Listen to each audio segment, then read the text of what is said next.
Hello and welcome to this News9 special. We are in fact trying to look at the top stories of the hour and how it is in fact panning out today. And most interestingly enough, after the BRICS summit, we have the Prime Minister in Greece. Now, this is interesting part of it. It is that after almost 40 years, you have a prime ministerial visit to that country.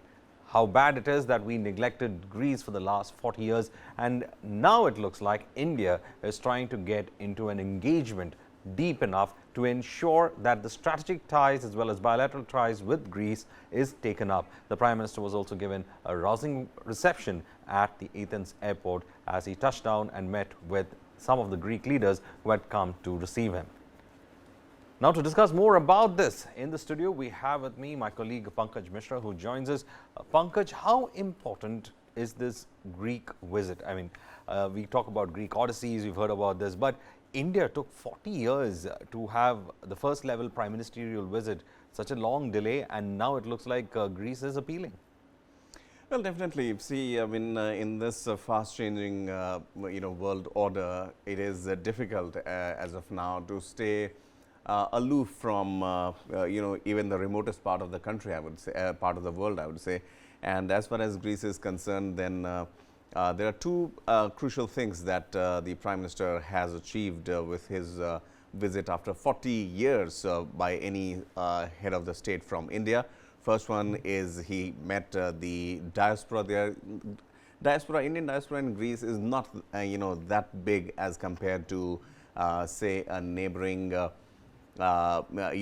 countries, European countries, or for that matter, that in the West or down south in Africa also, where the Prime Minister was coming from. So, it is important to also assuage and lend, a helping hand and an ear to the diaspora there. That's the first achievement. Secondly, when it comes to, touching the European tip, I would say Greece is the point. And this particular visit is not just limited to interaction with the Greek President Katrina, for that matter, or the Greek leadership, but also European state heads are also there in order to, have a toe-to-toe with the Prime Minister, which tells you that even a short trip, a day-long trip, Varghese, still it assumes a lot of significance when it comes to the visit by a high-profile personality like Indian Prime Minister.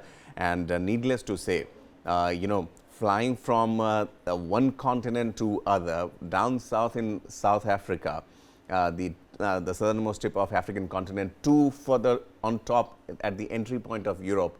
I think Prime Minister Modi, it's a, if you look at it, the kind of trip he is making, obviously it's not a straight way that he was coming back to India, that's why he stopped by. It is a deliberate trip there, which is most welcome, and also coming after 40 years, 4 decades by any Indian Prime Minister. I think Greece would be laying the red carpet for, and as is, there you see him. You can see the visuals, yes, Greece is giving out the red carpet for India. Also, interestingly enough, recently we have seen how Turkey, Greece's neighbor and rival, has been making statements against India. It looks like India is now also saying that we will tie up with your rivals if you continue with this. Yes, see, I mean, as far as Greece and Turkey are concerned, they are two nations who have, they share borders, and they are open borders. I have traveled from Istanbul to a smaller, lesser known town in Greece, which obviously was a very smooth affair. And obviously, needless to say that both Turkey and Greece are a conjoined, twins or sisters, I would say, because they are joined with the landmass. And obviously, for Turkey to have shown teeth to India or have towed a different line altogether, Varghese, last year when there was an unfortunate earthquake not last year, I think it was this year only in the beginning.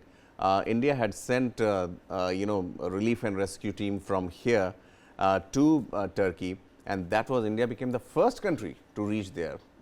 No matter, there are better ties between Turkey and Pakistan. Geographically also, Pakistan is much closer to Turkey, yet India, giving stitch in time, flew two,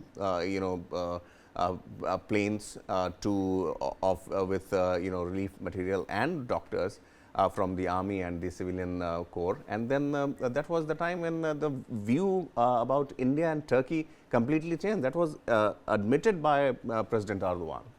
So, you have been in that part of the world. Is there actually a Turkish-Greek rivalry there, or is it a historical thing that still keeps lingering? Well, I would say, since the time that Greece faced that meltdown and the financial crisis dawned upon Greece, it was on the behest of Turkey that most of the European countries agreed for a bailout. And remember, the Grexit, as they would call it, Greece had chosen that it would or would not stay in the European Union, given the fact if it gets the money or not. At that point of time, Turkey, which is not part of, at least on paper, part of European Union, because it pans on two different continents. Half of Turkey is on Asian side, half of Turkey is on the European side. So at that point of time, there were some friction that were seen, but at the end of the day, what we saw was that Greek had its fair share of pie, and it was given the bailout that it was calling for. Now, Greek society on the whole is particularly different, Varghese, and it is very difficult for us as citizens of a totally different country and different culture also. And secondly, the economic setup of countries, developing countries like India, or for that matter other European countries, is totally different. So, Greek particularly has a compensation package, or what we call here the money that you get after retirement. The retirement benefits are, they start from the age of 40, especially if you are a government teacher, if you are a musician, if you are any sort of art practitioner, if you are a literature scholar. So, these artistic field members plus the government servants, they get donations, they get money after retirement, which starts from the age of 40 itself, 40 and 45. So, Greece cannot ill afford, it can ill afford as of now to pull that, otherwise there will be people out on the streets. So, to run its country, to run its affairs, it needs money, and that is why that bailout option that came. So, basically with the wherever the Prime Minister has gone, he has been speaking about how India is a $5 trillion economy. So, he is going to in fact showcase it to Greeks also, saying that take leverage of India's growth as well. I would definitely say this is one sphere that Prime Minister Modi has explored, and it needs no mention that for 4 decades, if we were not paying attention to that for any good reason, I might say. But this time around, this trans European approach that this particular government has taken, it is going to reap benefits, and there is no possible loss as of now when it comes to having solid ties with Greece. Remember, you and I would always hear our friends, family members saying that they went for vacation to Greece, then they entered Europe, and then went through all that that Schengen link. But having said that, Greece in itself allows and possesses a lot of potential for expats to come and work or start their industry.